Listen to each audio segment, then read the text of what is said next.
Thank you to our friends and colleagues of ISAS for joining this exciting topic. We are particularly lucky to have Dr. Deepa Ollapally, who's coming from Washington direct, and I'm sure we're very keen to hear the latest on surprises and suspense and scandals from the US, particularly with regards to how it affects the Indo-US relationship.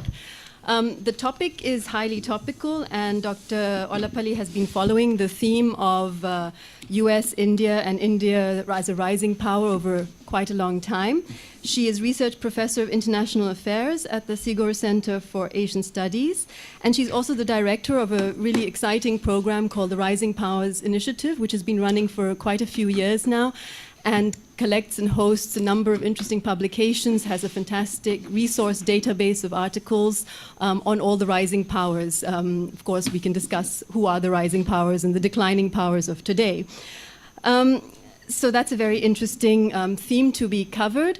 And we also have a very distinguished audience with Ambassador of Pakistan to Singapore here, Ambassador of Brazil as well, our own colleagues, including Professor Sumit Ganguly, also a renowned expert on international relations and foreign policy. So we look forward to a very exciting discussion on this topic today. So thank you very much for being with us. Thank you so much, Jivanta, and thanks to all of you for coming. And very nice to see quite a few old friends as well. It is a big topic that I'm going to cover today, so I hope you'll be a bit patient. First of all, let me start by saying that I'm afraid I don't have a magic wand where I can actually figure out what President Trump is thinking or what his grand plan is, because I think he actually doesn't have one. He doesn't have a vision in the sense of putting together a world view that is consistent. So that's the first thing that I would say. You know, as far as Indo-US relations are concerned, one of the things about India that having had the Shangri-La dialogue just in Singapore recently, of course, India was absent. Now, India was also absent from the Belt and Road Initiative, so two absentees. I think, at least for the Shangri-La, I thought it was a lost opportunity for India to show up, really. But having said that, obviously, India is not going to escape its geography. So, and it's in terms of the Indian Ocean key player.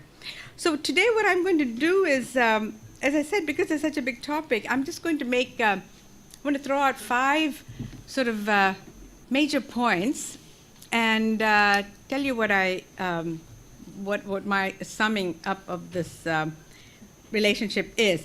First, I just want to mention a few words about the Trump effect. Secondly, I'm going to suggest that the idea of the Indo Pacific is in some tension with the idea of Indian Ocean region, so that I see a little disconnect between the two for India and the United States.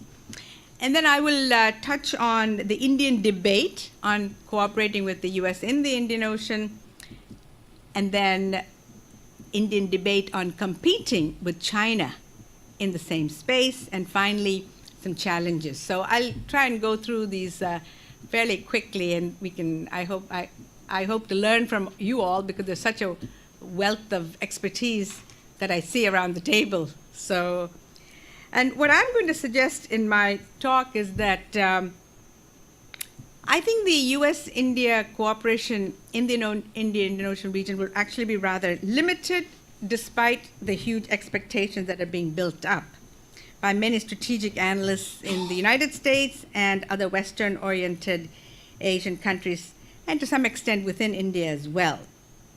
2 reasons that I think the center of gravity in debates in India is still what I term a blended realist/globalist outlook. And I'll talk about it a little bit later, but I see this realist/globalist outlook staying in place unless, and there's a small chance that it could be hijacked by what might be called a nationalist/realist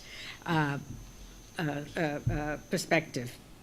The second reason that I would say that the cooperation will be limited to some extent is that if we step back from the way domestic discourse is structured in India, I think it sort of reflects a broad Delhi consensus, a post-1991 Delhi consensus that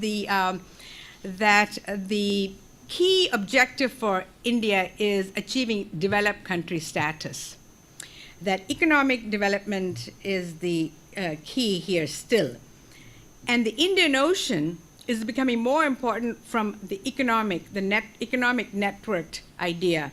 Whereas for the Americans, especially under Trump, the Indian Ocean is much lower down on its priorities, and when it's considered, it's mostly in geostrategic and military terms. So I think that is my kind of summing up of what I'm going to talk about. Okay? So first is the Trump effect. So there are two effects that I see happening under Trump. One is what I call the emergence of a decentered global system. A decentered global system where, even 5 years ago, we would have been asking the question in Washington, will China and India be challenging the liberal world order? And how do you sort of sustain it? Whereas now the challenge is coming directly from the center, not from outside. So I think there's a lot of instability because of that, uncertainty. And one of the reasons it's hard to read Trump's policy on India or Asia is that the Trump team on Asia is not set up yet. None of the top appointees have any real deep Asia knowledge. Of course, I guess just recently he's tapped someone for Singapore, but apart from Singapore and China, the ambassadors are not named. And Mattis, when Secretary Mattis was in the confirmation hearings in Congress, he was asked about India. And the way he answered it was in terms of India and China, and in terms of the what he saw as kind of a growing, he was hinting at a growing sort of showdown between India and China. So that's how they see the India down the pike. Now, in a decentered system, then what do you expect? What I expect then is a sort of a emergence of prospects of cooperation with or without the U.S. So minilateralism, trilateralism, as well as increasing bilateral engagement between major powers and India. That's not the United States. Now, as far as I can tell, this trend is not really only due to Trump, because I think the U.S. retrenchment has been something that's more long-term. And so there were already moves, I think, in the Asian countries in anticipation of a declining U.S. and sort of less reliability, even though, during the 2000s, the United States took its eye off of Asia, was completely mired in the Middle East, as we know, and then tried to come back with the pivot, which really didn't do too much ultimately. So in a sense, I think India is going to have to adjust to this sort of unpredictability with the United States, and it's a confirmation of a trend, so I don't think it's going to go away with or without Trump. Trump has just made it come faster, and probably in a way that's not really very diplomatic, shall we say. The second Trump effect I see is a reset to regions.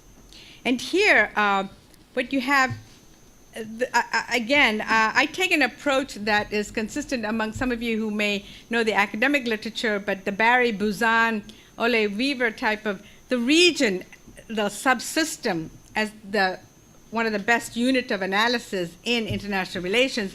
It kind of went out of style for a while, but I think that regions are a very important way of assessing the way in which trends are going to go in international relations. And for India, specifically, there's sort of three different ways in which you can look at the Indian role in a regional subsystem. And this, I have to go back to another colleague who came up some time ago with a trifecta of looking at this, and that is as one of dominance, one of primacy, and one as a regional hegemon.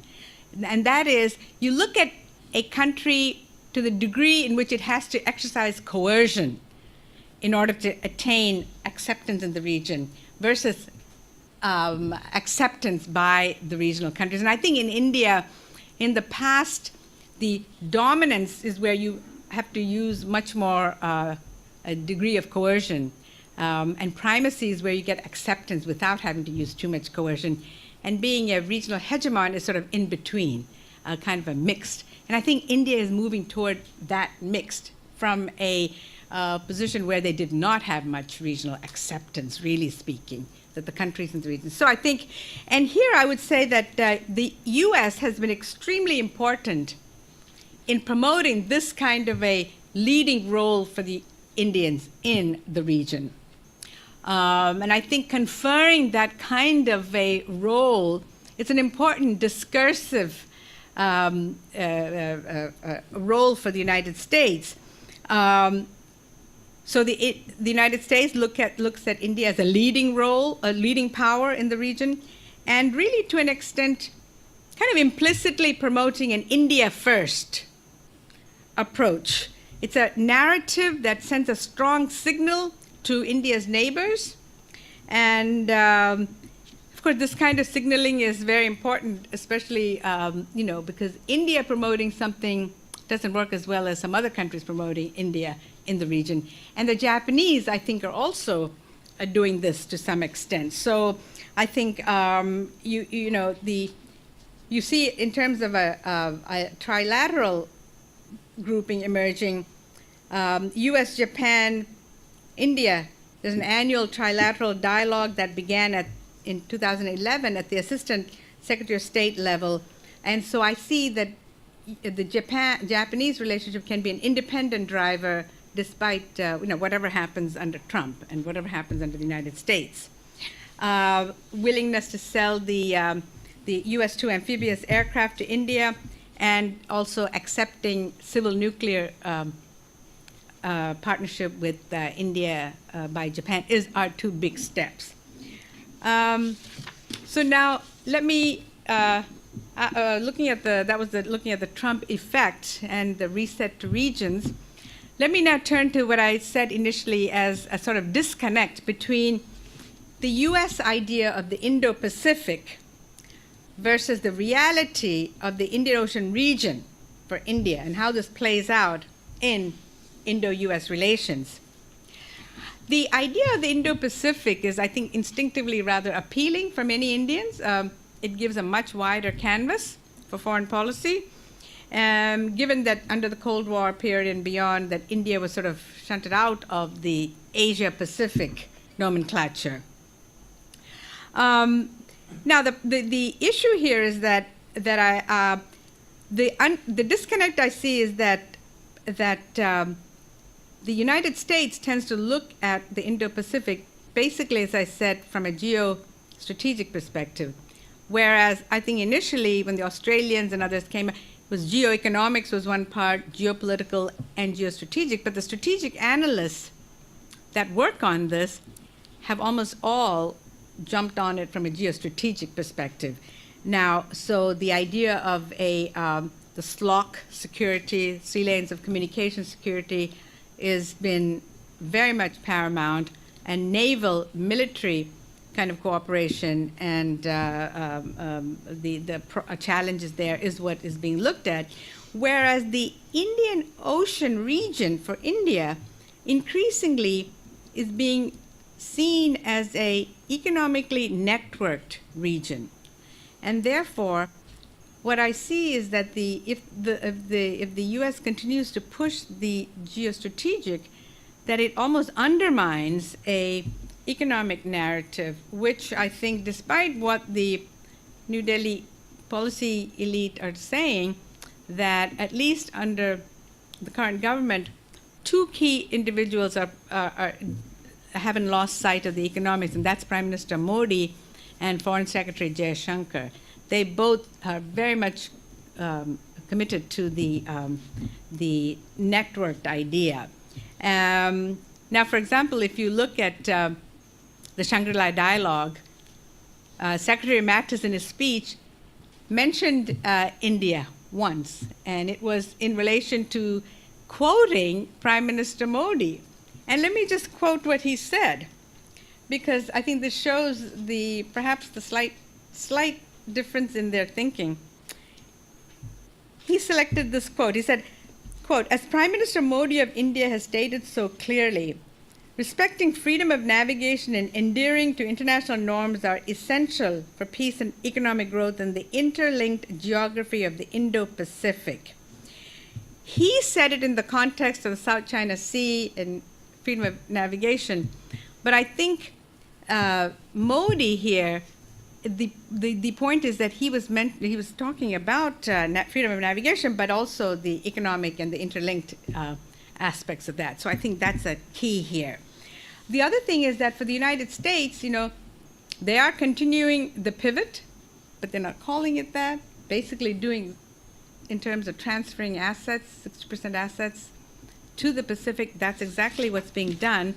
But here, I think and then having gotten rid of TPP, having pulled out of TPP, what you then have is you're left with the military instrument of foreign policy in Asia Pacific. And Trump himself has emphasized the military instrument, because what he said is that, first of all, increasing defense budget by 10% and cutting other organizations. So cutting the State Department by up to 37%. So clearly you're giving a free hand. He also said that, I think he said something like, "My generals are great. I'm going to leave it to my generals to decide what we're going to do." So in a sense, leaving that foreign policy space much more for the military tools. And when you compare that to someone like Tillerson at State Department, who again is fairly weak on diplomacy, and as far as I know from people who work in the State Department, he is not very engaged. He's also someone who, he doesn't go around meeting people, even in the State Department. They're themselves trying to figure out what he's thinking. He hasn't made any big effort to assuage people's concerns, especially when they say they're cutting it by 37%. One would expect him to be much more proactive to be in touch with his own staff, and he's not. So in that sense, what I see is a foreign policy that's going to be military-industrial led under Trump. And so the role that the US will see for India will likely be in those terms when it comes to the Indo-Pacific. And I see, again, a gap between India and the US on this. All right, now, the third point that I want to turn to is the Indian debate on cooperating with the United States on the Indian Ocean region. How does that look? Now, I mentioned the sort of three-pronged approach that I've developed in some other work that I've done. A couple of books where I look at foreign policy worldviews in aspiring countries. I don't call them all rising because we had to have Japan. Japan, I hardly would call it a rising power, but aspiring power nonetheless. And on the Indian Ocean, the most vocal debate in the Indian policy community tends to be rather narrowly between the realist and the nationalist. And as I said, the globalist, which is much more of an economic outlook, is being injected into the debate from none other than Prime Minister Modi, and also some ministries like shipping and transportation, and some other think tanks like the National Maritime Foundation, actually, and a couple of other think tanks. Now, in terms of India's strategy regarding the US, it's a choice I see between two. One is bandwagoning with the United States. So So should India bandwagon with the United States, or should India hedge when it comes to the United States? It has gone through some cyclical trends here. When Modi first came into power, it looked like he was going to be treating the United States as just first of equals, so China, Japan, Russia, but then of course in 2015 January with the joint vision statement, it seemed as if he was shifting somewhat, but tilting toward the United States. But what I think is that the dominant choice, while it's still between these two, bandwagoning versus hedging, I think we will see is a deepening of hedging, especially with Trump. And I think this is the case where it could have gone slightly differently, but I think the pendulum is swinging back to clear hedging. So then India is going to keep strengthening its relationship with other major powers like Russia, Japan, Australia, and to keep a workable relationship with China. And I guess how I would summarize the debates on the Indian Ocean and India-US would be that for India, there is a more complex understanding that is a combination of strategic, military, and economic. And they're going to have to try to combine those two, whereas really for the United States, as I said, it's military security. The best place to start on looking at cooperation on the Indian Ocean region is the Joint Vision Statement in 2016, January 2016, where there was a declaration of freedom of navigation and overflight of South China Sea, which, again, the fact that that was such a high-level statement pointing to those factors suggested that India had abandoned its earlier, much more cautious approach when it came to that, and that India was now making a big break with the past.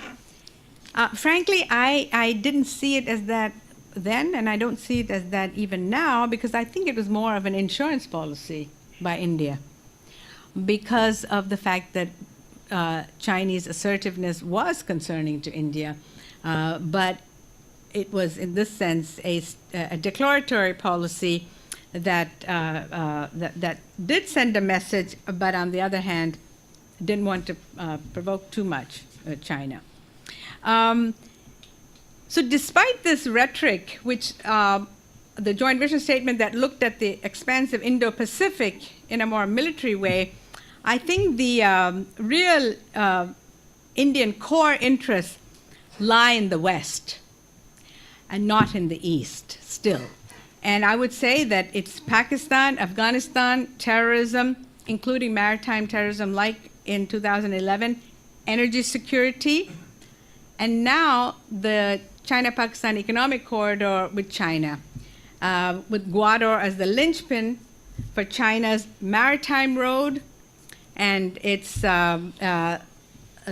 maritime belt and its land road through CPEC, all meeting at Gwadar in a sense. So it's kind of the linchpin.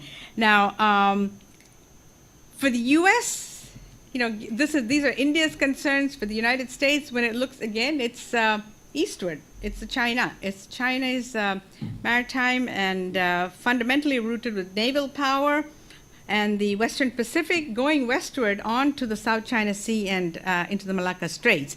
The problem I see for India and the U.S. on the Indian Ocean is that when it comes to the Indian Ocean for the U.S., the Indian Ocean stops at Sri Lanka, which obviously for India that does not work. And so part of the problem here is that the way in which the American Naval Command is structured with the Pacific Coast Pacific Command, including India, and the the Central Command with Pakistan. So here you have a on the one hand, you see some trends that are troubling for India, with Pakistan set to get 8 submarines from China, which would be doubling the size of the submarine fleet. And I'll be very happy to get some feedback and input from the ambassador here on these things. But China also stepping up maritime security operations at the Gwadar port in tandem with its own forces, its own Marines, and the Pakistani forces. It was reported that in November 2016, the 4th Pakistan-China naval exercises were held, reportedly specifically designed to anticipate both conventional and non-conventional maritime threats to the CPEC, the China-Pakistan Economic Corridor. What's interesting to me is that despite all the talk about Indo Pacific, lots of writings on this, on India and the Indo Pacific, when you actually look at the Indian Navy and what it's saying, again, what you get is a westward trend. The latest Maritime Security Strategy document that was in October 2015 that the Navy released under the Modi regime showed pretty unequivocally that they have not changed their focus from the Indian Ocean. It lays out primary and secondary areas of interest, and the South China Sea remains at the secondary area. The major shift that happened in this document from the previous one that was released in 2009 is that in the primary area this time, the Indian Navy has brought in more of the Southwest Indian Ocean and the Red Sea, and those have been brought into the primary area. The west coast of Africa and the Mediterranean Sea, they have been brought into, for the first time, as secondary areas of interest. So the Navy's strategy seems to be headed west and south, not east. And again, I think there's a certain disconnect at in this case. Now, the Indian Ocean, in the maritime document does identify much more concern with international shipping lanes and maritime choke points as a primary area of interest. To that extent, there is a new recognition of that. But on the other hand, again, this time the document includes the Mozambique Channel and the Ombai-Watar Straits in its classification of choke points. So again, westward. So in any case, I want to point out that this is where I see some differences between India and the US on this. Another point where I think there's some ambiguity and differences is the idea of providing net security, of India being a net security provider. That's one of the things that the United States Navy is very much pinning their hopes that India will be a net security provider in the Indo Pacific. And there's a lot of discussion about what that means in terms of what India is supposed to do, the resources involved. In fact, when I was having some interviews with former naval chiefs, and one of them told me, things like the Indo Pacific, net security provider, he said, they're all very fashionable terms these days. But he said, I don't put a lot of stock in that. I thought that was kind of interesting. So even naval analysts consider to the extent to which India is going to be a net security provider versus a provider of net security. In other words, very sort of subtle differences, but one where India is much more of a regional policeman, another where India is maintaining a status quo, not allowing adverse trends to emerge. So subtle differences. The point is that there are conflicting priorities for India and the United States.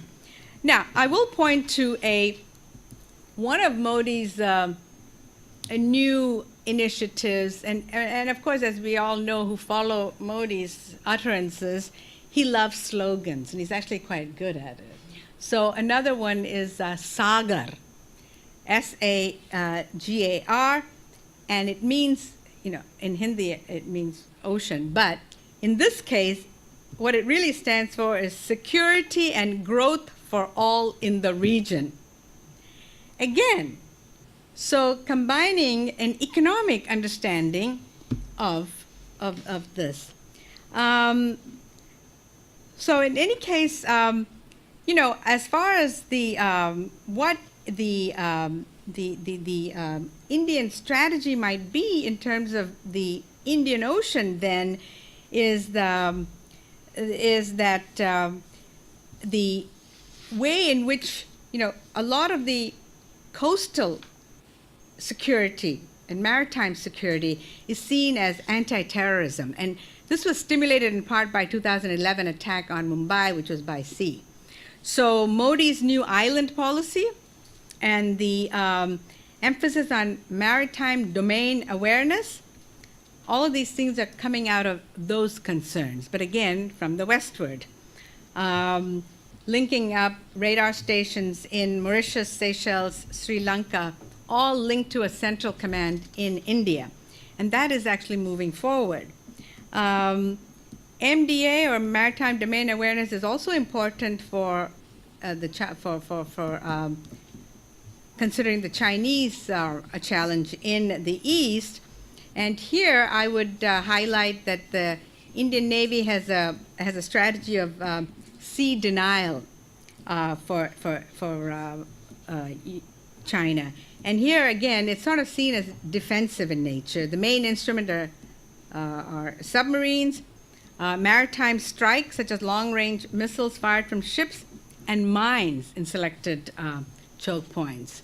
So these, I would say, are consonant with the American outlook as well. On the other hand, I don't think we can expect a very close coordination on even maritime domain awareness. For instance, things like India's potential idea of putting undersea sensors in the Bay of Bengal, I don't see it being integrated too much with the US network, which is meant to monitor the Chinese naval activity in the South China Sea and in the Indian Ocean Rim, in part because the Indians don't want to do something that's going to invite the Chinese into the Indian Andaman and Nicobar area, which they have a very line just off of the Malacca Straits, where India has a very strong tri-service command there.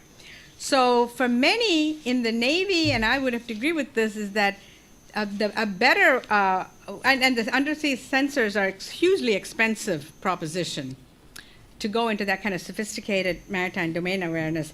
Better strategy is to cultivate strong ties with the neighbors and littoral countries in the Indian Ocean. Higher returns and lower cost.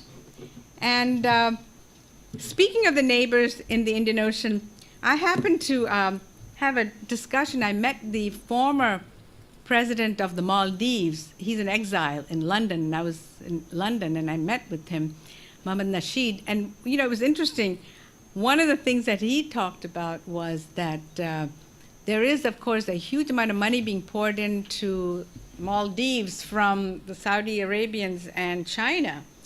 But that his view was that small countries like the Maldives cannot really afford to keep playing a China-India card because it's a dangerous game.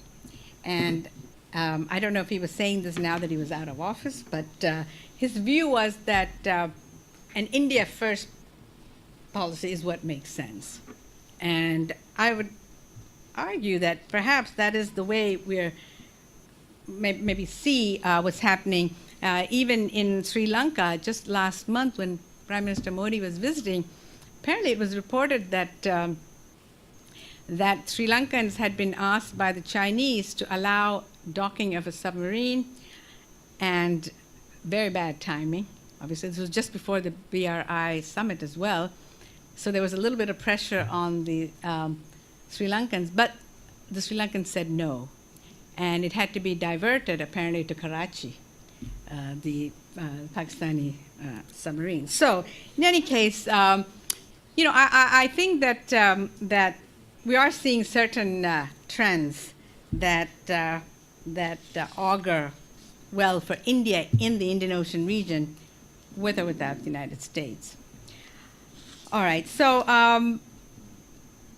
now, is there any evidence that there could be an economic element to the Indian Ocean with India and the United States? And here I would say that in talking to, again, some officials in the US government, there is some idea now of resurrecting the old Maritime Silk Road initiative that had been raised, I think it was in 2011, 2012, earlier in the United States.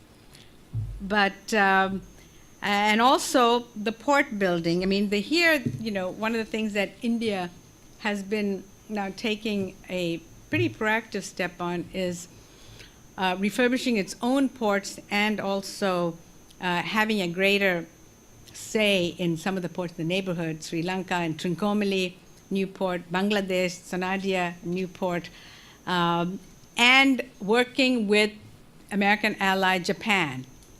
And here I think Japanese are going to be a very important partner for India. And what can the US do? I mean, here the problem is that when you look at infrastructure, which is the real need there, in port infrastructure or any other kind of infrastructure, Japan and India want hard infrastructure, and they can do that. The US will be much more soft infrastructure, so technology, diplomacy, skills, training, those sorts of things. Because ultimately, something like this huge capital expenditure is not going to come from US private companies. Okay, so there's a problem here. How is the United States going to be integrated into what India wants to do in infrastructure? And so I think they're going to be much more focused with Japan, and Japan has its own both, and I see an economic and security interest converging in the Indian Ocean region between Japan and India. Japan has also agreed to join in on Chabahar on the Iranian coast, as well as possibly Bangladesh as well. So, high quality infrastructure. Japanese like to point to their differences between when they talk about China and infrastructure. They said, hold on, not so fast, The quality infrastructure is what we have to offer, whereas the Chinese have the hard infrastructure. But that again is not clear how far. So I see some attempt. I think the State Department people at least see that there is a need to talk about economic connectivity, especially given the urgency of the BRI. I think that has given them some push to think beyond purely the military. But to what extent I think it can go forward, I'm not very hopeful at all, partly because of, I think, Trump, when he thinks economics, he thinks domestic economics and very much economic nationalism. So he's not interested really in this kind of a foreign policy related economics. So that's that. Very quickly on competing with China in the Indian Ocean region, I think the question really, the debate is between whether or not India should balance against China or engage with China. So on the one hand, you had the bandwagoning and hedging with the US, and you've got here balancing and engaging on the Chinese, with the Chinese. So in terms of what is a possibility, I think there are some that argue that India should be putting what is called lateral pressure on the Chinese in the Indo Pacific. That is that have a kind of a partnership with countries like Japan, with Vietnam, and not just partnership, stay engaged in the South China Sea, where India has oil and gas drilling rights in the disputed waters of South China Sea that Vietnam has given India, so that the Vietnamese want India to stay engaged. Those in India that want India to take a balancing role want India to stay engaged, even though from all accounts it's not a profitable proposition at all. They would also want India to sell the BrahMos supersonic missiles to Vietnam as a way of, again, arming Vietnam to counter China. And that would be more the hard realists and nationalists arguing for that. The more realist globalists would want a kind of incremental balancing. That is, see how the Chinese respond, and then calibrate your response, the Indian response to that. So the other group, the engagers, what they would argue is that it's unwise for India to provoke China or openly start a kind of spiral of conflict because there's a great power asymmetry. China has it's 5 times as big economy as India, 3 times the size of defense budget as China, as India. So it's not really going to be, it's not a good matchup. Also, they point to India's huge connectivity shortfalls in infrastructure, connectivity to Southeast Asia and East Asia. So they argue that you need some kind of maritime multilateralism for China, and you can't avoid it. And that the Chinese are going to continue to come in the neighborhood, and there's nothing India can do about it. Just because you boycott the BRI doesn't mean that you're going to be able to provide an alternative or that India has any good options in that. So there are ways in which we can talk about how India can maybe integrate or at least engage with BRI, because right now that is a question, and there's some hope that at the Shanghai Cooperation Organization meeting that's going to happen, that Xi Jinping and Modi might perhaps be able to get some kind of workaround, and that'll be interesting. I'd be interested to hear what you all have to say. So finally, some challenges, just, to what extent are there any red lines that India has, any kind of nautical or maritime red lines in the Indian Ocean that India is thinking about or needs to think about? Freedom of navigation operations, or what they call phone ops, where there's a disconnect again between India and the US, but there is meeting of the minds on that between China and India. And how do you work around that challenge in India-US relations? And then, the Belt and Road Initiative and India and US.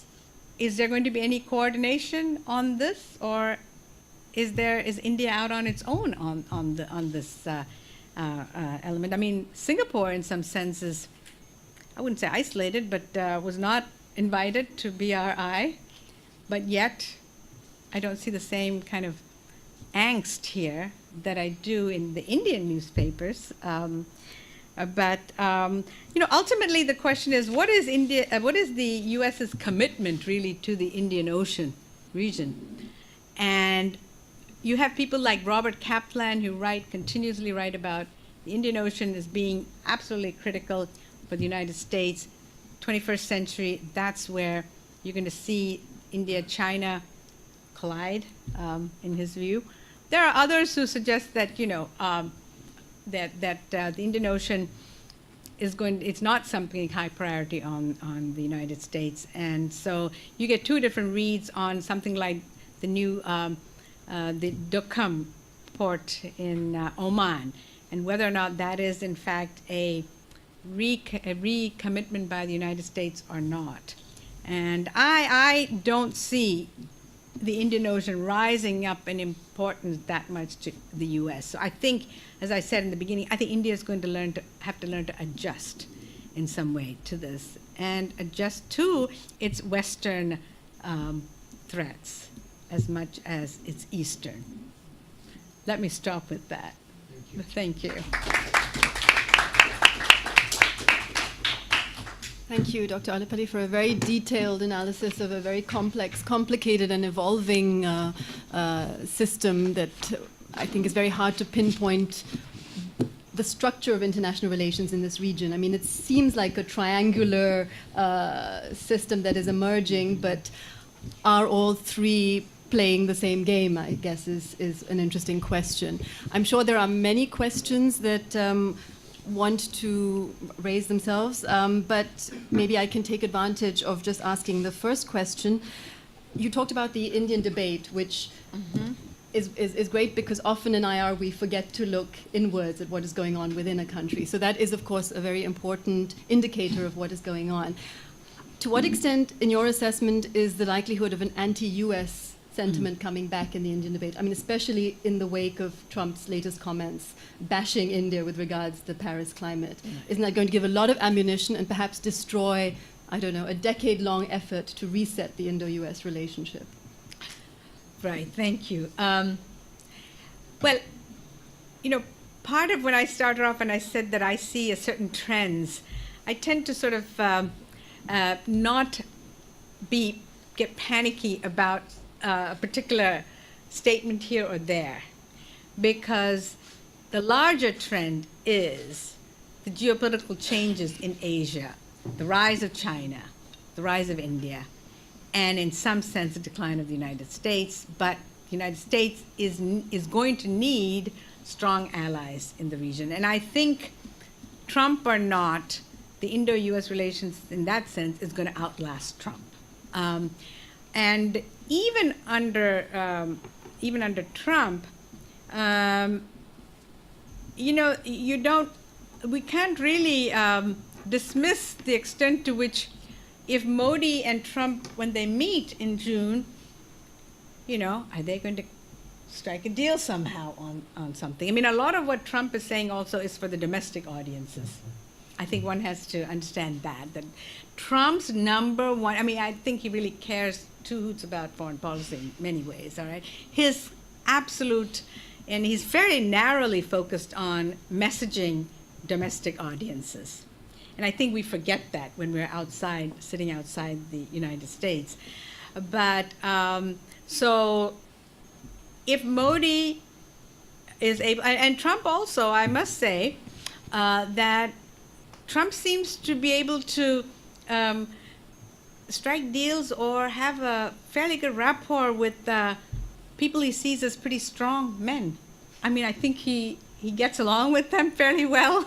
He's able to have a one-on-one, pretty good conversations. And, you know, you see Abe first, you saw Xi Jinping, Putin before that.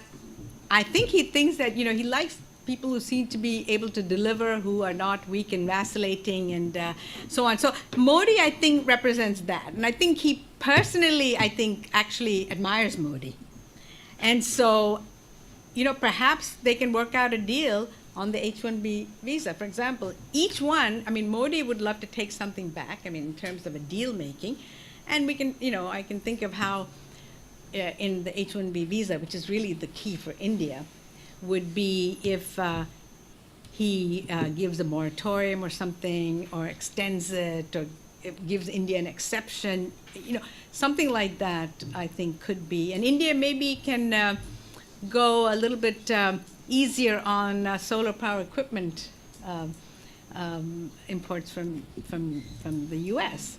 But I mean, so there are, and I think that's where we have to look at. I don't think we can look at the big sort of overarching and say they're going to make it. No, I think it's going to be sort of on the ground, practical sorts of things. Okay, I see three sets of questions. Professor Mitra, Director of the Institute, Dr. Chaudhary, and then Professor Ganguly. Thank you very much for that wide-ranging talk, exactly as I had hoped you to, because ISAS audience has acquired over the past months its own agenda, and that's what you are engaging with. Listening to you, I have discovered a commonality between Mr. Trump and Mr. Modi that I had not thought about before. Hard to pinpoint. Now, I'm leaving Trump out of it, and I'll try to focus on Mr. Modi. I agree with you about Mr. Modi's penchant for acronyms and catchphrases. This morning in another debate, I heard Mr. Modi's policy towards Southeast Asia as the combination of 3 C's. That's culture, cuisine, and cricket. And from you, I get Saga, security and what is it? Growth for the region. Yeah. And we have also been told about hum paas hain lekin saath nahi. We are close to one another, but not quite together. Sabka saath, sabka vikash. Now, if acronyms and catchphrases made policy, well, we would be an exporting country. My question to you is there a cohesive policy, a cohesive Indian doctrine that we are getting from this regime? It's not that India is not visible. Of course, Mr. Trump and Mr. Xi Jinping are very visible, but if you have seen even once Mr. Modi hand in hand Indian style with Mr. Macron, you'll remember it. Or standing next to Mr. Putin, brazenly declaring Russia as India's natural ally with the full knowledge that Russia is veering towards China and Pakistan and is very quiet about the China-Pakistan combination. And yet, grandstanding. The question is there anything cohesive behind it all? Now, at various points in your talk, you have described it as realist plus globalist plus nationalist plus hard realist. That's a little bit all over the place. Can you be more specific and precise? Yes. To answer individually? Sure, that's fine. Okay. Let me take the last part first and work backwards. What I said was that there is and I didn't want to go into the different foreign policy outlooks and get into that, but what I was suggesting was that there are 3 major ones that I would say: nationalist, realist, and globalist. And the nationalists and the realists would see threats, the world as pretty much threatening, and that the countries have to do something on their own for that. The realists, the nationalists would say you can't trust any other country, so you're going to have to build up your own power. Okay, realists would say it's a threatening world, but it's manageable, and therefore we should, if we can't do it ourselves, which is a waste, too much money, you should ally with other countries and work in balancing coalitions. And the third would be that that they see the economics as the driving force, and so the globalization as having kind of taken over the military landscape, and that we're living in a new reality of interconnected globalist world. So when I look at Modi, what I see is, now one would have thought that he would come in as a nationalist, just given his past and the BJP and so forth. Instead, what you really see is a kind of a realist globalist, blended realist globalist. And so sounding very, very pragmatic and cautious on many aspects, and rarely do you see that kind of nationalist sort of going it alone kind of thing and building up the Indian military. If you look at the Indian military, the military expenses have not been climbing very much at all under Modi, and even the ones that have had, it's going to salaries, because he's increased the pay for many in the services. Now, he has taken a more hard line in terms of forcefully putting things across, like the surgical strike, like the Arunachal Pradesh vis-a-vis China, and having the Dalai Lama and so forth. So there you see more of that. But on the other hand, and you have a new joint forces doctrine that was released on the surgical strikes and limited strike as being now part of the tools that India is going to use. But the others, including Shankar, Foreign Secretary, said that these were all there all along. We're just saying it out loud now. It's more forceful. So, in that sense, I don't see a big change. But I do see, where I do see a commitment, and that is a consistent one, is on making India an economically developed country. But here, the difference between, say, an economist and Modi would be that this is economics in the service of national power, whereas not economics in the service of delivering goods to people and increasing your standard of living. I do see a difference in that, but I do see that. And if you look at everything he's doing, it is connected to that. So. Okay. Next question is Dr. Chaudhry, a very senior colleague at ISAS and former Foreign Minister of Bangladesh. Thank you very much for an excellent expose. I came in, I'm sorry I came in a bit late, and as I came in, you used the expression subsystem, but how are you going to define subsystem in the Indian Ocean? I mean, would you limit it to India, the subcontinent, or would you include China, United States, etc.? But my main question would be with regard to some comments that were made by Ajit Doval in Sri Lanka.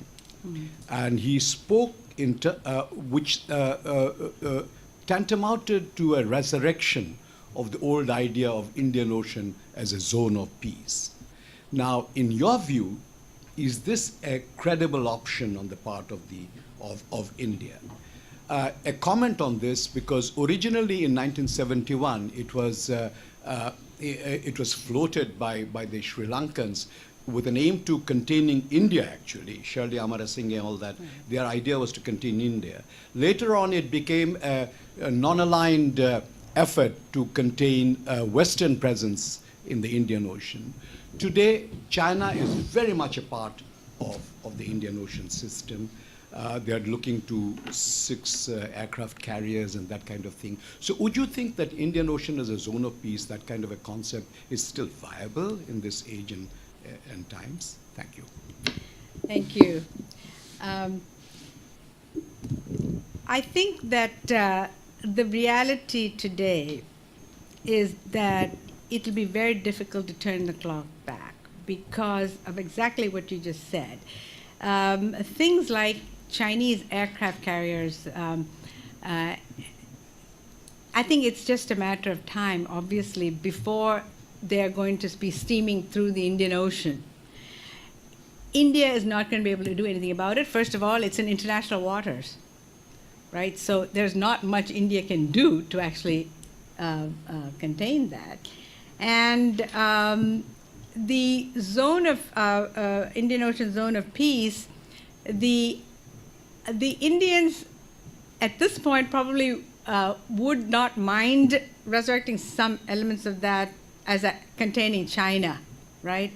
But I think that I don't know to what extent, frankly, it's going to get any traction, even among, say, the United States, and even the countries in the region. I think there will be pushback by the Chinese on that.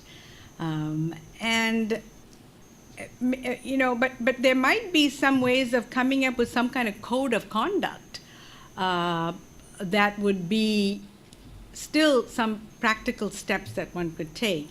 And even the idea of having, you know, non-nuclear, you know, I mean, zone of peace often related to a nuclear-free zone in the Indian Ocean. That obviously is not going to happen.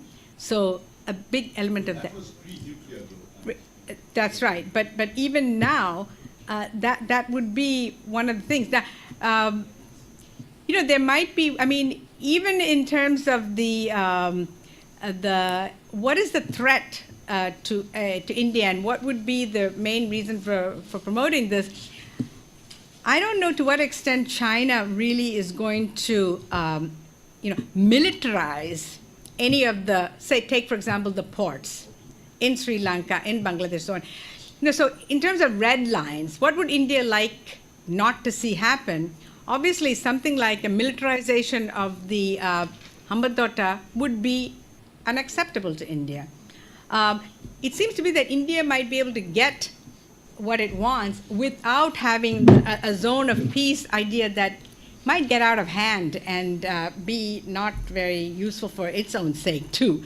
And in any case, having Gwadar and then Djibouti now for the Chinese, it's not even clear to what extent they need any other really strong military presence in the Indian Ocean region. So I'm not sure that, maybe it sounds good, but I don't see it going forward very much. In terms of the subsystem, the way I look at it is that the Indian Ocean region, I'm looking at it from the Indian perspective, what would constitute that? Of course, the Chinese and the Americans are all big, the US is still the biggest Indian Ocean power, right? Not India. But the big three are India, China, and the United States, not Japan, not any of the other countries. So yes, to the extent that what each one does affects the other one, and that's really the dynamics, that they are the ones that are able to effect that system, you have to include China and the United States in that. So it becomes a system. That's right. Well, it becomes a subsystem in the sense of if you're looking at the global system, right, and you're looking at East Asian subsystem, South Asian subsystem. That used to be the way we used to look at it before, but one would now include different actors. So even before, Afghanistan was not a South Asian actor, but now it is. So these things are evolving and those contours keep changing. We have a couple more questions. Professor Ganguly. Right. First, I have a question. I have a question and a comment. The first is a comment. The second is a question. I think you were too charitable on Trump. I don't think Trump has any clue about the Indian Ocean and cares probably even less. But Trump aside, there is the professional American military. And I think you downplayed the role of the professional American military, particularly the US Navy. The US Navy has been involved in long-term cooperation with the Indian Navy. There is an entire legacy that goes back even prior to 9/11. In fact, after 9/11, India played a vital role in counterterrorism cooperation all the way from the Indian coastal littoral to the Straits of Malacca, in conjunction with the US Navy. Subsequently, the Malabar exercises have become routinized. So I can't see how all this will be simply abandoned, because the military is not going to allow this to happen. Someone like Mattis is far too knowledgeable about the region to allow all this to atrophy, because you have essentially a headless individual in the White House. So I see much greater continuity in terms of Indo-US naval cooperation than you suggested. And secondly, what you didn't, you just hinted at it but didn't talk about it. So one area which could derail that cooperation is India's insistence on having a robust relationship with Iran. And that's something already Trump is trying to undermine, particularly with the latest Director of Central Intelligence stepping up covert operations against Iran. That is a potential stumbling block in the relationship. The question is that I had for you, apart from this comment, is that there wasn't a mention of Australia in your entire talk. And Australia is a critical player in the Indian Ocean and begging to join the Malabar exercises, and India vacillating about whether to let Australia in as a permanent member of the Malabar exercises. Yeah, I'm actually on my way to Sydney, so. All right. I think when you look at the Australians, let me take that first. The Australian position has been, what shall I say? It's been inconsistent to some extent, and in part because I go back to core interests of countries when I look at this. Australia has a very strong relationship with China. Australia will not want to be in a position where they are seen as having a quadrilateral naval maneuvers that is geared against China. I mean, I think so. I agree that, currently Turnbull is much more inclined toward that, but I don't think, to what extent that is going to be a consistent policy, I just don't think that's, I don't agree with that. So not only that, when you look at India-Australia relations, apart from uranium imports of India, which by the way is actually not going that well, there isn't a whole lot of meeting of the minds between India and Australia. I mean, the Australians love the term Indo Pacific. They're the ones actually that kind of promote this. And my point was to say that these kind of core interests that India is interested in do not necessarily overlap with the Australians. I mean, that would be what I would have said had I said anything on Australia in my talk. The other point about the professional military in the United States, I just want to comment on your comment that, yes, it's true, the Malabar exercises, I mean, clearly I didn't mean to say that all of these things that have been built up are going to be gone away. I just didn't mention them. But at the same time, I think there are limits, because after a decade, the Indians and the Americans finally signed a military logistics agreement called LMOA, which had been on the books for many, many years. There are still two outstanding agreements. One that would be much more of an intelligence agreement, and which intelligence sharing and so forth, which I don't see happening. I think it's going to be much more difficult going forward. I think that is a bridge too far for India still.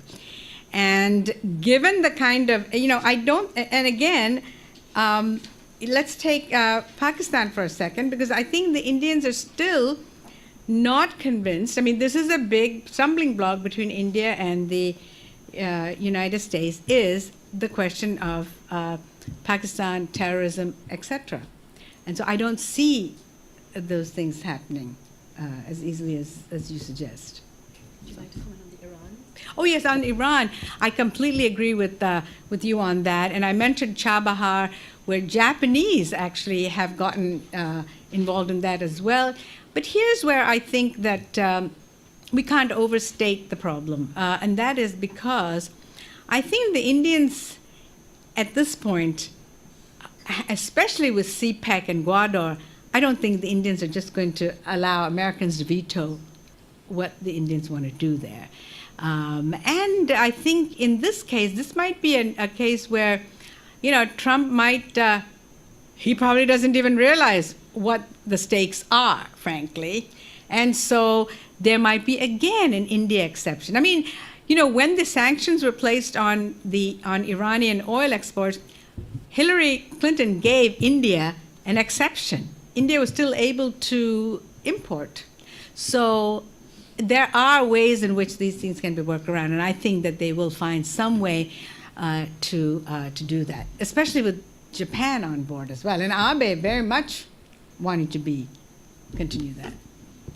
I have 4 more questions listed. If it's okay, we'll take 2 Sure. at a time. So my colleague from ISAS here. Sheila?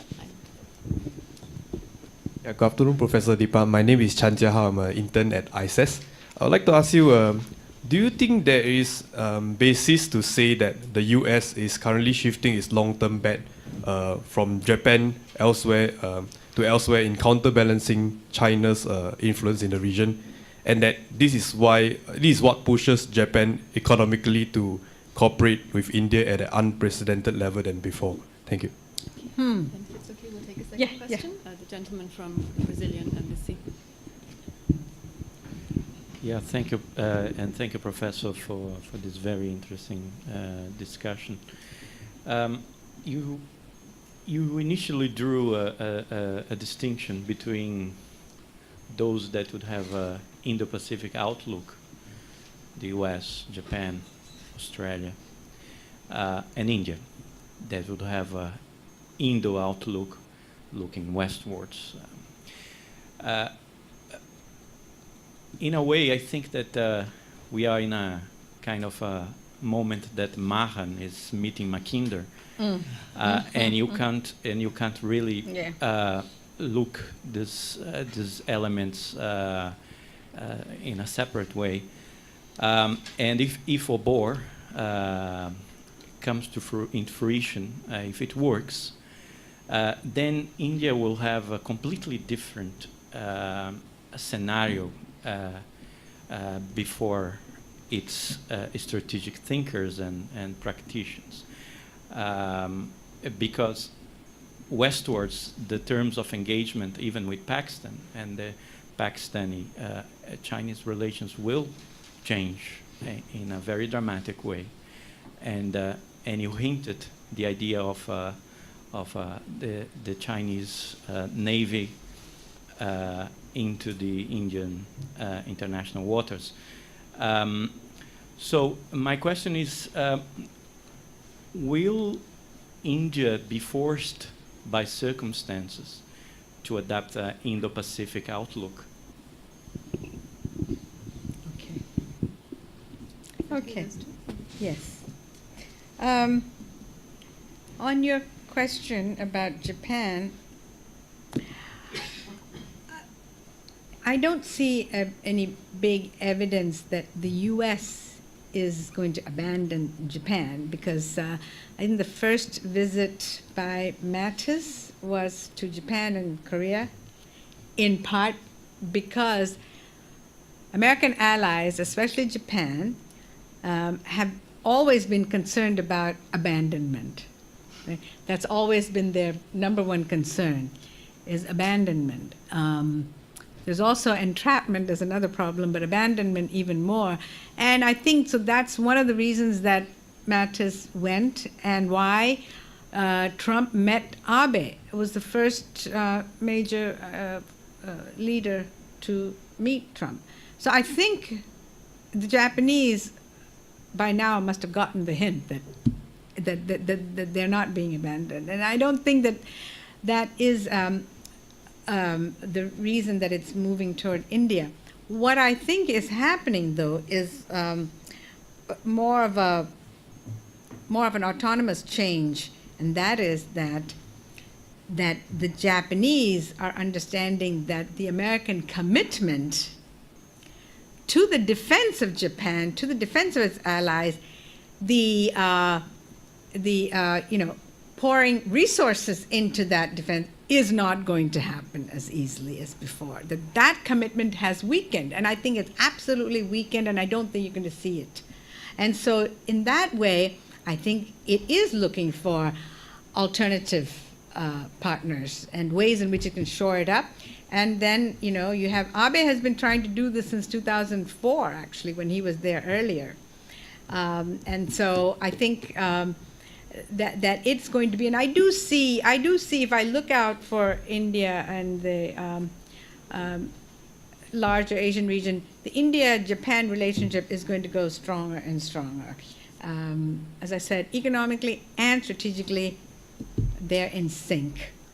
And so the only problem for India is that if there's a deterioration, say, in U.S.-China relations, I mean a steep deterioration, and the Japanese jump totally into the American embrace, that I think that'll, again, India will have a difficult choice in some sense of how far to go on that.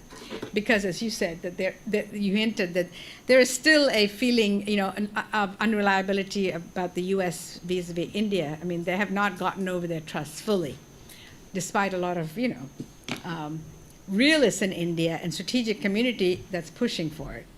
I think there's still some suspicions and unreliability. Okay. Will India be forced to have a greater Indo-Pacific outlook with China in the? I think yes. I think at this point there is no threat that I think India sees from China that it cannot, that's beyond what I would call as red lines. Okay, I think all of that string of pearls strategy ideas, of course, those are still concerning, but I think that is why India has redoubled its efforts in the neighborhood, in the Indian Ocean neighborhood. Because for China, and there has been pushback from these countries on China, whether it's, so domestic politics, you've got to look at domestic politics in all of these countries as well. And so Bangladesh, Sri Lanka, both have been pushing back on China. So I don't think that we can see the Chinese as an inevitable fact that they're going to have this kind of strong positions without some pushback. And the CPEC, again, is, we're talking as if it's a done deal. It's an extremely, and I'm sure the ambassador here obviously can say more to that, but it is a horribly difficult project when you just simply look at the terrain. But then again, you can't put anything past Chinese. Maybe they'll get it done. It's possible. But if it does, there's still going to be a lot of vulnerability for that project. And the only way it's going to be viable is if other countries and other states use that and are involved in that. And so to what extent they're able to do that, given the instabilities, it's very difficult to say. So I don't see India anytime soon having to cope with that. But it is a concerning, the maritime threats, especially from the proliferation of submarines in that Arabian Sea area, is going to be a problem, just in terms of simply miscalculation, accidents, whatnot, even if it's not a direct threat, so to speak. We have, suddenly a flurry of hands, but I have two more on the list and then two more to end with. So first, Dr. Rupak Vora, a colleague from ISAS who works on India-Japan relations, and Mr. Surya, senior colleague who works on China. Okay. Thank you, Professor Ollapally, for an excellent exposition of the entire range of the US-India ties. My question is on the India-Japan equation. Do you think the personal chemistry between Prime Minister Abe and Prime Minister Modi has played a big part in bringing the two countries closer? Because if you remember, in this first term, 2006 to 2007, he had laid forth his vision of the concept of the Indo Pacific, the joining of the Indian Ocean and the Pacific Oceans. So how big a role does the personal chemistry play? And the second is just a comment, not a question. India and Japan are not only cooperating in this Chabahar thing, but they're also collaborating on the Trincomalee port in Sri Lanka. Yes. That's number one. They're also, Japan has committed around $740 million US dollars to road building projects in the northeastern part of India, the only country to be allowed to work in the northeast. And then Japan and India are also collaborating in developing infrastructure in the Andaman and Nicobar Islands, something which no other country has been allowed so far. So these are just comments. Thank you. And the first one is a question. Together, Mr. Surya. Some time ago, maybe a year or over a year ago, the then U.S. Defense Secretary Ashton Carter visited the Eastern Naval Command of India at Vizag on the Bay of Bengal. Whatever has been the follow-up, are you clued in on that? And if so, what did come of that? There was a great expectation that the U.S. will be interested in India's Eastern theater. And secondly, in the 1980s, India was all the time worried about Sri Lanka might be opening up Trincomalee to the U.S. Obviously, no one hears any U.S. interests in Trincomalee now, but could you just address that as well? Thank you. Okay. Thank you for those additions. You're absolutely right. That just makes the relationship even stronger than what I was saying. In terms of personal chemistry, I never gave a lot of importance to individual chemistry in some sense, but I think in some elements it is absolutely important. And I think, you know, they also happen to coming at the right time, perhaps, at the right historical time. Their interests converge, and therefore there was much greater affinity between Abe and Modi. But I think Modi is able to, he's a good, what shall I say, he's a good people person in that sense. He has good chemistry, you know, with Putin, and I think he'll probably have it with Trump as well, even Xi Jinping. I mean, you remember when President Xi visited Gujarat and so forth. But I think he's also made it a sort of policy tool, his personal brand. So he is somebody who develops a personal brand and then he uses it. So I think, you know, bold ideas, big, strong positions that he takes, I think that has helped. Because Abe had a big idea that when he announced in the Indian parliament at that time, it went over very well, but then India didn't know how to respond to that. You know, Manmohan Singh was not a big ideas person, bold, not the opposite. So that didn't really get the kind of play. And often this is about strategic discourse and, you know, playing it up and being media worthy and so on. So I think this is where he's a past master at that. And I absolutely agree that those two, that did help. On your question, Sujya, about Harris and the Vizag visit, I actually don't know to what extent it's been followed up specifically. Maybe somebody else here might, but I'm not sure. What I do remember about Admiral Harris's visit just before he left office was the visit to Delhi. I think it was a Raisina Dialogue, where he called on India, come join us on patrols in the South China Sea. And so that did not go anywhere. And that actually elicited immediate response from the Ministry of Defense saying that, well, you know, we have to take everybody's sentiments into consideration and we're not planning any immediate joint patrols. And this also then brings up the question of how much India would like to do on the Eastern Front.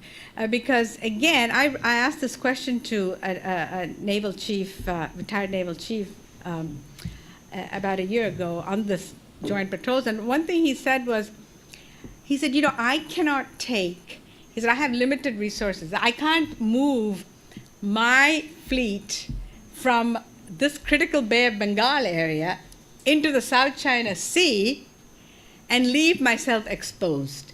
He said, talk to me after we reach 10 trillion economy.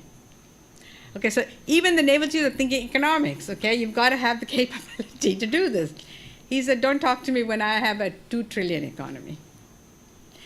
Okay, so yeah, the 1980s in Trilateral, yes, of course, at that point, you know, that was pre-91,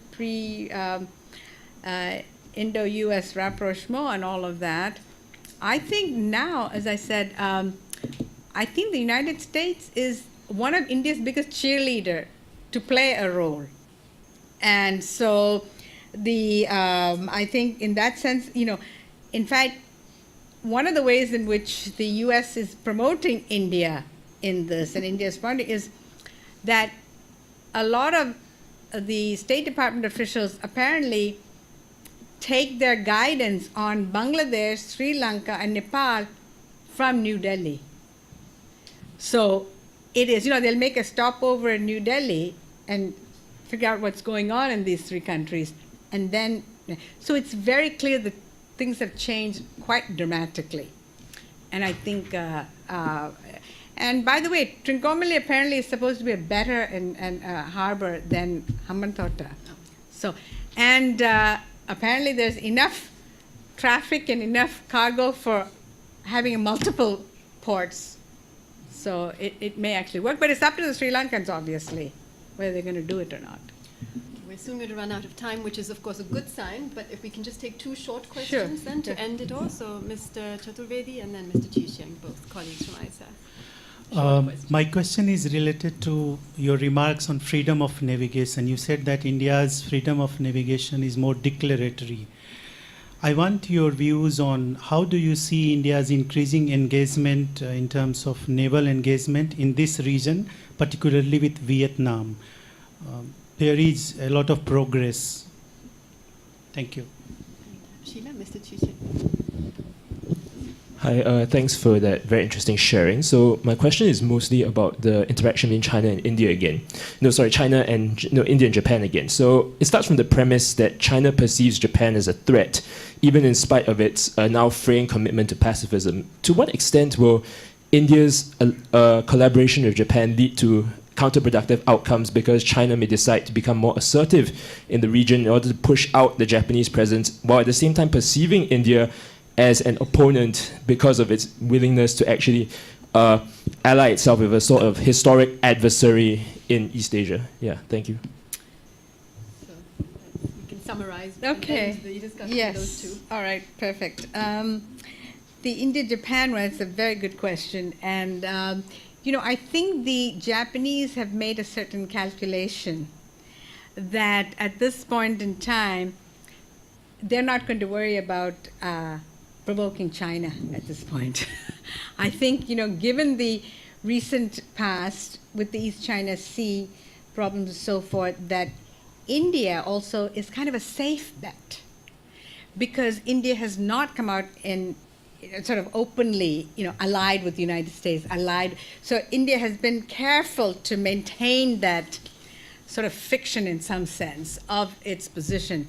But so India, I think, for Japan is a safe bet. And so I think it has taken that.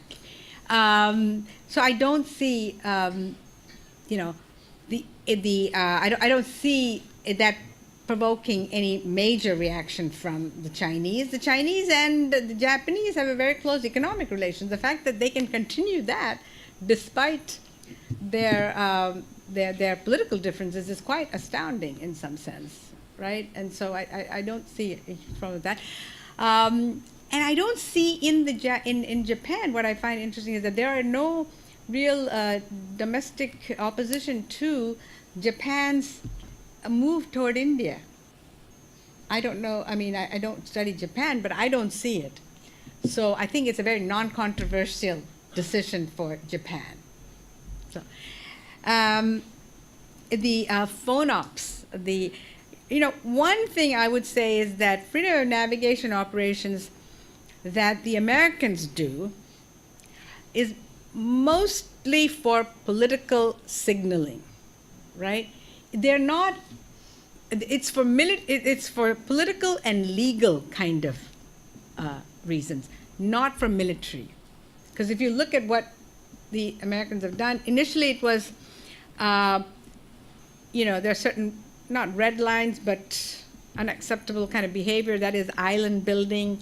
Then it was, if you militarize the islands, we'll do something. Well, both have happened, and the United States still is basically steaming around doing freedom of navigation operations without even calling them that and not even saying it until much later.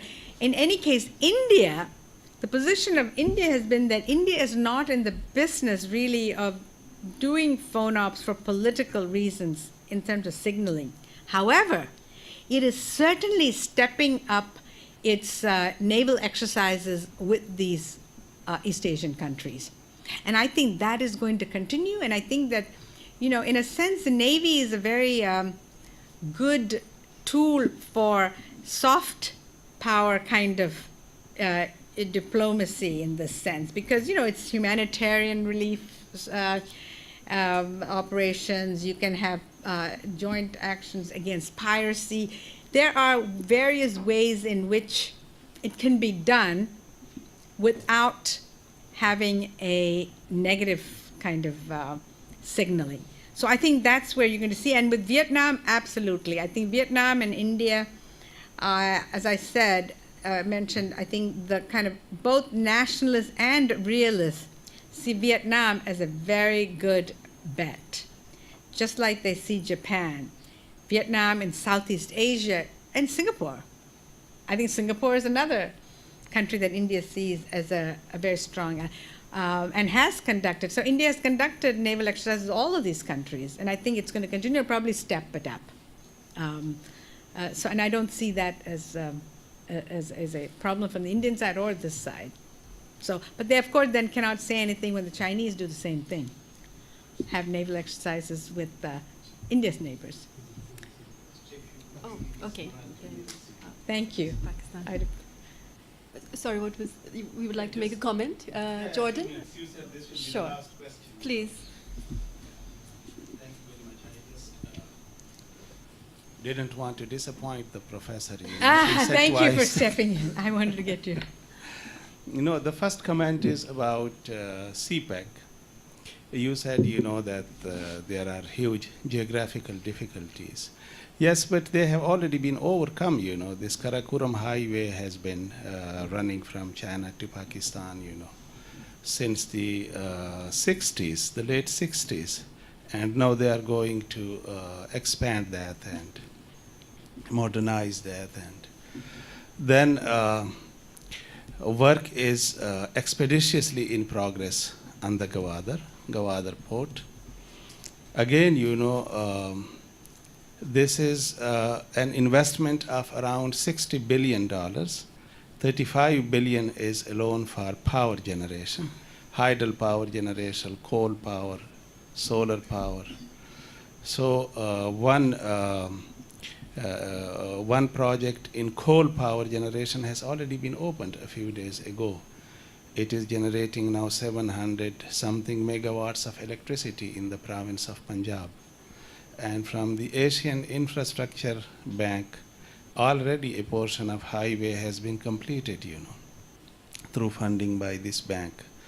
So it has been divided into 3 phases: the early harvest, the mid-term, and the long-term. The early harvest projects are now coming to fruition. They are being implemented and they are being opened, you know, by the government and the Prime Minister. So, yes, the geographical difficulties and these have been overcome. And I think given the technologies, given the determination of China and Pakistan, and given the geo-economic and the geostrategic value of the project, these difficulties are not, you know, really difficulties. They have been overcome and they will be overcome in future. Then the use or utilization of this project by other countries, it is, you know, a project of regional connectivity. Pakistan has been always emphasizing this, and China has been emphasizing this. Many countries have expressed interest in this, you know, they want to join it, and they have joined this, and they will be joining this. So I think this aspect is also covered. And yes, the other thing, you know, you said the 8 submarines, so I don't have any update on the number of the submarines, you know. I just, you know, tend to deal with the concepts and the ideas, not the numbers. Thank you very much. Thank you. Thank you. So all that remains to close the session is a formal vote of thanks, for which I'll hand over to our director, Professor Mitra. Would you like to? Professor Ollapally, Excellencies, distinguished members of the audience and guests of the South Asian Institute, and colleagues and ladies and gentlemen, thank you very much for taking the time to engage the ISAS community. Within the 4 walls of freedom that academia gives us, we are able to talk about everything, and we have today, and there's plenty to take away from this lecture. ISAS, you see, is 5 things in one. It's a think tank, it's a research institute, it's a platform for visiting dignitaries like you, it's a sounding board for original ideas such as the ones you have shared. It's also a teaching institute because we have interns, and we don't teach them directly, they teach themselves by coming to talks like yours, because a part of our mandate is to enhance Singapore's capacity to think intelligently about South Asia. Now, you have done all 5. You have made us think. You have certainly taught us and something to do research on. So you deserve 5 sets of thanks. I would also like to tell you about my takeaway from this lecture. My question was, what is India about in global politics today? You gave many complex answers. I must go away and think about them. At one point, you said, go it alone. Now, words being used for India's going it alone, or India rather not going to Beijing, being described as boycott. Now, that of course reminds one of Mahatma Gandhi. Akla chalo re, that was the word when Noakhali was up in flames and everyone has broken ranks with Gandhi and Gandhi was going it alone. But for the Hindu nationalists to do the Mahatma Gandhi bit is thinkable, but that would be an irony of history.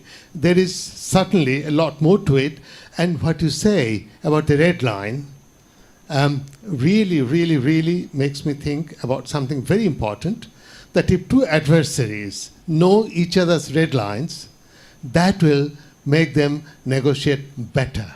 The fact that India is coming up with red lines will probably send a signal to India's neighbors like China and Pakistan to also show their red lines, and that might eventually generate a convergence. So that's one of my takeaways. The second takeaway should be yours. ISAS is a very strategic institute, and the whole thing today, the talk, getting Jivanta to chair it, and for us to engage Indian Ocean in a global arena was also a strategic decision, because Indian Ocean was not originally a part of the mandate of ISAS, but we are giving ourselves this mandate because we believe South Asia is not just South Asian landmass, but a little more. South Asian airspace and South Asian water space. Hence, this institute has a project on maritime governance of the Indian Ocean, of which Jivanta Schoettli is the anchor, and my hope is during tea time and afterward to engage you so that we can keep you engaged in our enterprise and possibly have a publication which will be honored to have you with us. I'll close by reminding you of an ISAS ritual. We never allow our guests to leave empty-handed. Oh.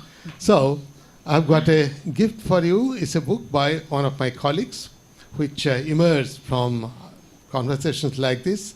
It's called Smart Diplomacy, Exploring China-India Synergy, by my colleague Surya Narayan, who has just written about the Indian boycott of the Chinese thing. So as I hand this over to you, I would encourage Surya to think about his next book, which will be about whatever is the opposite of synergy. Anyway, thanks very much. Thank you. And thank you very much for joining us. That's your gift. And thank you. Thank you, everybody. I believe there is now tea and coffee outside, so please join us. Thank you. Okay. That was very good. Thank you so much. Such a detail.